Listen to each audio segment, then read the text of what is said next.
अनंतकोटी ब्रह्मांड नायक श्री स्वामी समर्थ महाराज की जय। नमस्कार, श्री स्वामी शक्ती या चॅनलवर आपले सर्वांचे स्वागत आहे। तर आजच्या या नवीन व्हिडिओला सुरुवात करते। मार्च महिन्यात होळी हा सण साजरा केला जातो। ज्यावेळेस फाल्गुन पौर्णिमा असते त्यावेळेस हुताशनी पौर्णिमा म्हणजेच होळी हा दिवस साजरा केला जातो। आता पौर्णिमा तिथीचा जो प्रारंभ आहे तो 13 मार्च गुरुवारी प्रारंभ होणार आहे सकाळी 10:36 आणि पौर्णिमा तिथीची समाप्ती ही 14 मार्चला म्हणजे शुक्रवारी 12:25 होणार आहे। अशा स्थितीत उदय तिथीनुसार आपल्याला पौर्णिमा ही 13 मार्चला साजरी करायची आहे आणि याच दिवशी होळीचा सण देखील आपल्याला साजरी करायचा आहे। हुताशनी पौर्णिमा हा आपल्या हिंदू धर्मातील अनन्यसाधारण महत्त्वाचा दिवस असतो, कारण या दिवशी आपण होळी साजरी करत असतो। होळीमध्ये अनेक प्रकारच्या नकारात्मक शक्ती, वाईट दोष आपण नष्ट करत असतो। पौर्णिमेच्या दिवशी आपल्याला माता लक्ष्मी, भगवान विष्णूंची उपासना करायची असते आणि त्याचबरोबर भगवान विष्णूंचे जे एक स्वरूप आहे ते सर्वांनाच माहीत आहे, म्हणजे नरसिंह अवतार। त्या अवताराची या दिवशी देखील आपण पूजा केली जाते। आपल्याला या दिवशी आपल्या घरामध्ये असणारे सर्व दुःख, दोष, दारिद्र्य, अडचणी, इडापिडा दूर करण्यासाठी अतिशय प्रभावी असा जो एक उपाय आहे तो आपल्याला करायचा आहे। आपल्याला एक नारळाचा अत्यंत प्रभावी असा एक उपाय करायचा आहे। उपाय कसा करायचा, कोणत्या वेळेमध्ये करायचा याची माहिती आज आपण या व्हिडिओमध्ये बघणार आहे, तर व्हिडिओ शेवटपर्यंत बघा। होळीच्या दिवशी सर्वांनाच माहीत आहे की होळी जी रात्र असते ती अनेक प्रकारच्या तंत्र मंत्रांनी साधण्यासाठी खूप उपयोगामध्ये येत असते आणि जे लोक बघा तंत्रमंत्र करतात तर ते त्यांची जी साधना आहे तर या रात्री करीत असतात। तर आपल्याला आपल्या घरात ज्या काही वाईट बाधा, कष्ट, दुःख, अडचणी आहेत तर ते दूर करण्यासाठी या दिवशी आपल्याला काही छोटे उपाय करायचे असतात। त्यामध्ये जर तुम्हाला सतत आजार होत असेल, तुम्ही सतत आजारी पडत असाल, घरातील कोणत्याही व्यक्ती असेल तर त्या दिवशी तुम्हाला काय करायचं आहे, तर आपल्याला अंगाला उठणं लावायचं आहे। त्यानंतर ते उठणं थोडंसं सुकलं की त्यानंतर शरीराचं सर्व उठणं काढून घ्यायचं आहे आणि त्याची एक गोळी तयार करायची आणि ज्या वेळेस संध्याकाळी आपण होळी पेटवतो त्यावेळी ती गोळी किंवा ते उठणं त्या होळीमध्ये टाकायचं आहे की जेणेकरून आपल्या शरीराची नकारात्मकता ती सर्व नष्ट होत असते।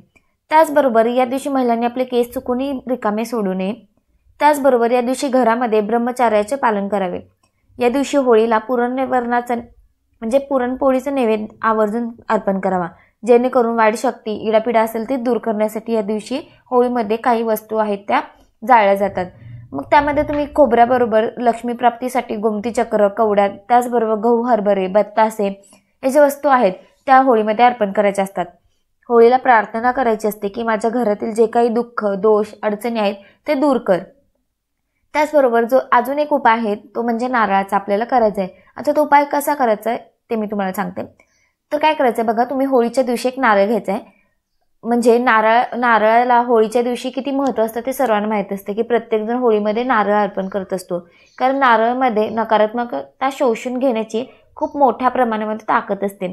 तर आता उपाय कशासाठी करत आहोत बघा, तुम्ही खूप कष्ट करताय, मेहनत करताय, तरी तुमच्या कष्टाला, मेहनतीला नशिबाची साथ मिळत नसेल, तुमच्यावरती खूप कर्ज झाले आहे तरी तुम्हाला त्या कष्ट करूनही कर्जातून मुक्तता मिळत नसेल, घरामध्ये पैसा येतो टिकत नसेल, आलेला पैसा राहत नसेल, तुम्हाला पैशांच्या संबंधित अडचणी आहेत तर त्या असतील, तर तुम्हाला कुठल्या कामामध्ये अडचणी येत असतील, त्याचबरोबर तुमच्या मनामध्ये जी इच्छा आहे ती पूर्ण होण्यासाठी धनप्राप्ती, कर्जमुक्ती, नोकरी संबंधित, प्रमोशन संबंधित जर काही तुमची इच्छा असतील तर तुमच्या इच्छा पूर्ण होत नसतील, तर ज्या काही तुमच्या अनेक समस्या आहेत ते सर्व समस्यांसाठी तुम्हाला नारळाचा उपाय करायचा आहे।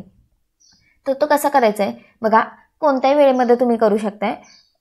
हा उपाय असा करायचा आहे की नारळ घ्यायचा आहे, त्या नारळाला जो आपला लाल कलावा असतो म्हणजे लाल धागा असतो तो नारळाने तो धागा घ्यायचा आहे आणि जी शेंडे असते नारळाची ती देवाच्या बाजूला करायची आणि जो नारळ असते तो तुम्ही आपल्या बाजूला करायचा। पूजेमध्ये वापरलेला नारळ तुम्ही परत वापरायचा नाही आहे। तुम्हाला एखादा नवीन विकत नारळ घ्यायचा आहे तर अतिशय उत्तम राहील जर नवीन नारळ घेतला तर तुम्हाला काय करायचं, सर्वांना म्हणजे पूजेचा धागा म्हणतो त्याला आपण रक्षासूत्र म्हणतो, तर तो घ्यायचा आहे आणि देवासमोर बसायचे।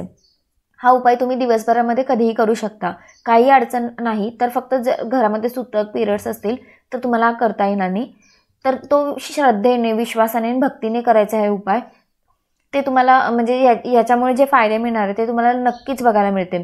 तर देवासमोर छान दिवा लावून, अगरबत्ती लावून, धूप लावून घ्यायचा आहे। नंतर जो नारळ आहे तो तुमच्या हातामध्ये धरायचा आहे आणि नारळ हातात ज्यावेळेस आपण धरत आहोत त्यावेळेस त्याची जी शेंडी आहे ती देवाकडे करायची आहे आणि नारळाचा जो भाग आहे तो आपल्याकडे करायचा आहे। अशा पद्धतीने दोन्ही हातामध्ये तुम्हाला नारळ धरायचा आहे आणि त्यानंतर तुम्हाला ऋणमुक्ती नरसिंह स्तोत्र म्हणायचं आहे। हे मी तुम्हाला डिस्क्रिप्शन बॉक्समध्ये देते। हे 21 वेळा पठण करायचं आहे, म्हणजे ऋणमुक्ती नरसिंह स्तोत्र हे तुम्हाला 21 वेळा पठण करायचं आहे आणि 21 वेळा पठण झालं की त्यानंतर तुम्हाला हा नारळ घ्यायचा आहे आणि जो लाल कलरचा आपण धागा घेतलाय तो पूर्ण घरामधून फिरत फिरत, म्हणजे आपलं बेडरूम असेल, हॉल असेल, किचन असेल, पूर्ण घरामधून तो फिरत फिरत त्या नारळावर 7 वेळा गुंडाळायचा आहे आणि मनातल्या मनात भगवान विष्णूंना प्रार्थना करायची आहे की हे भगवान, माझ्या घरामध्ये जे काही कर्ज असेल, दुःख असेल, दारिद्र्य असेल ते सर्व दूर करा, पैशांच्या ज्या काही अडचणी असतील तर त्याही दूर करा आणि त्यानंतर हा नारळ तुम्हाला देवासमोर ठेवायचा आहे। यानंतर ज्यावेळेस रात्री आपण होळी पेटवणार आहोत त्या होळीमध्ये तुम्हाला तो अर्पण करायचा आहे, म्हणजे होळीमध्ये तो जाळून टाकायचा आहे। तर अशा पद्धतीने हा नारळाचा एक उपाय आहे, तर तो तुम्हाला करायचा आहे। कर्जमुक्ती असेल, म्हणजे जे तुमचं पिढ्यानपिढ्याचे दारिद्र्य आहे, नष्ट आहेत, घरात जी गरिबी आहे ती कायमची संपून जाईल, असा हा प्रभावी उपाय आहे। तुम्ही हा उपाय नक्की करून बघा, याचा चांगला अनुभव येईल। तर हा जो उपाय आहे तो करून बघा, नक्कीच तुम्हाला त्याचा फायदा होईल आणि झालेली सेवा ही महाराजांच्या चरणी मी रुजू करते। व्हिडिओ जर आवडला असेल तर व्हिडिओला लाईक करा, शेअर करा आणि चॅनलला सबस्क्राईब करा। तोपर्यंत श्री स्वामी समर्थ।